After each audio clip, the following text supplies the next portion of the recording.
మీ అందరికీ తెలిసిన విషయమే. నేను ఫ్యాక్టరీ విషయంలో చాలామందితో మాట్లాడుతున్నా, చాలామందిని అడుగుతున్నా ఇన్‌డెప్త్‌గా తెలుసుకోవడం కోసం అని చెప్పి.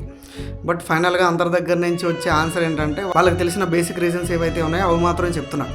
సో, ఈ ప్రాసెస్‌లో నాకు భాస్కర్ సార్ నెంబర్ అయితే దొరికింది. ఈయన వచ్చేసరికి గోవాడే ఫ్యాక్టరీ యూనియన్ మెంబర్ అనమాట. సో, ఈయన కలవడానికి ట్రై చేద్దామని అనుకునే లోపే ఈయన కొన్ని కారణాల వల్ల హైదరాబాద్ వచ్చారు.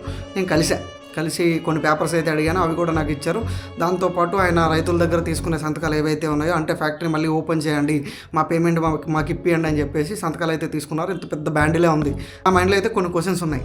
ఫ్యాక్టరీ ఎందుకు నష్టపోయింది, దేనికి నష్టపోయింది, నష్టపోవడానికి గల కారణాలు ఏంటి, నెక్స్ట్ మళ్ళీ ఓపెన్ అయితే ఎలా ఉంటుంది, అసలు మనం ఏం చేయాలి మళ్ళీ ఫ్యాక్టరీ ఓపెన్ అవ్వాలంటే అనే క్వశ్చన్లు అయితే నేను ఆయన అడిగా.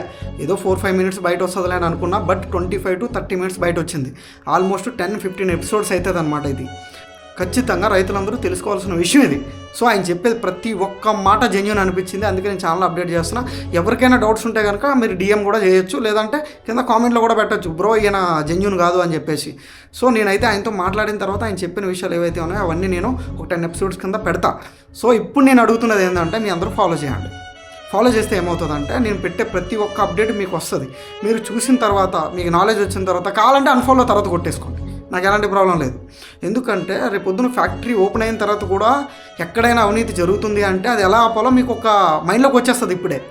అప్పుడు అవినీతి జరగకుండా ఉంటుంది. సో, ముందుకి ఇప్పటికీ కూడా మీకు ఒక నాలెడ్జ్ ఫిల్ కింద అయితే ఇది ఉపయోగపడుతుంది. సో, ఫాలో అయితే కొట్టేయండి. చలో, జై జవాన్ జై కిసాన్. నమస్తే.